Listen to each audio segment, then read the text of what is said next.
Buenos días, niños. Ahora sí, vamos a estar preparados, todos listos para escuchar la parashá de esta semana que lleva por título Devarim y está ubicada en el libro de Deuteronomio, desde el capítulo 1 hasta el versículo 22 del capítulo 3.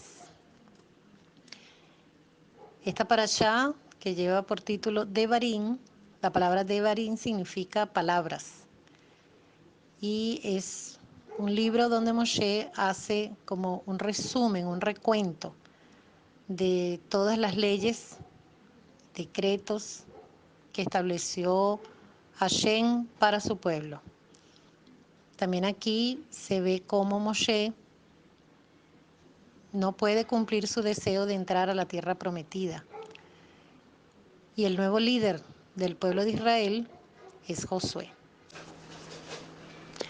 Antes de su fallecimiento, Moshe comienza la repetición de la Torá para toda la congregación de los hijos de Israel, repasando los eventos ocurridos y las leyes entregadas en el transcurso del viaje de 40 años desde Egipto a Sinaí y a la tierra prometida, amonestando a la gente por sus errores y pecados y alistándolos en el cumplimiento de la Torá y la observación de sus preceptos en la tierra que Hashem les está dando como herencia eterna, a la cual ingresarían luego de su muerte. Moshe recuerda el nombramiento de jueces y magistrados para aliviar la carga de administrar justicia a la gente y enseñarles la palabra de Dios. Pero la actitud de incredulidad durante el viaje desde Sinaí a través del enorme y temeroso desierto, el enviado de espías, los cuales regresaron con noticias negativas, y del rechazo de la tierra prometida, hizo que Hashem decretara que toda la generación que salió de Egipto debía morir en el desierto. También contra mí, dice Moshe, Hashem se enojó, diciendo, tú tampoco entrarás allí. Moshe también recuerda algunos de los eventos más recientes, como la negativa de las naciones de Moab y Amón de permitir al pueblo hebreo pasar por su tierra, la guerra contra los reyes y moritas y el asentamiento en sus tierras por las tribus de Rubén, Gad y media tribu de Manasés. Y el mensaje de Moshe a su sucesor Josué, que llevaría al pueblo a la tierra prometida y los liderará en las batallas por su conquista. A pesar del pecado del pueblo y de su incredulidad, el Eterno en su gran misericordia le dijo a Josué, no temas, porque yo soy tu Dios que luchará por ti. Ok, aquí tenemos algunas preguntas que nos van a servir de reflexión. Me gustaría que las leyeran, las compartieran en familia y luego pudiéramos compartir sus opiniones aquí en el grupo.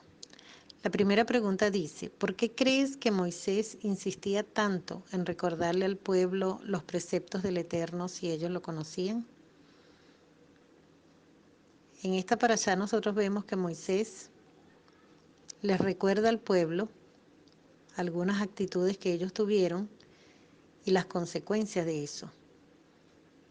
Por lo tanto, insistía en recordarles lo que el Señor les había enseñado durante todos estos 40 años. La idea es que nos expliques por qué, si el pueblo conocía los preceptos y las leyes del Eterno, Moisés insistía tanto en recordárselas. La segunda pregunta dice, ¿por qué es importante creer en las promesas del Eterno a pesar de las adversidades? Allí podemos recordar muchas de las cosas que pasaron en el desierto y cómo el pueblo respondió a eso. En la actualidad nosotros podemos pasar por muchas adversidades. La pregunta es, ¿por qué es importante creer en las promesas del Eterno en momentos como eso? La tercera pregunta dice, ¿qué relación hay entre el amor y la obediencia? ¿Hay alguna relación? ¿El amor y la obediencia siempre van de la mano? Explícanos por qué. Puedes llevar esa esa relación también a nivel de familia, a nivel de hijos y padres, de hermanos. Y escribe 3 consecuencias de obedecer los preceptos de la Torá, que por supuesto deben ser consecuencias positivas porque siempre el obedecer nos trae consecuencias positivas a nuestra vida, nos trae bendición.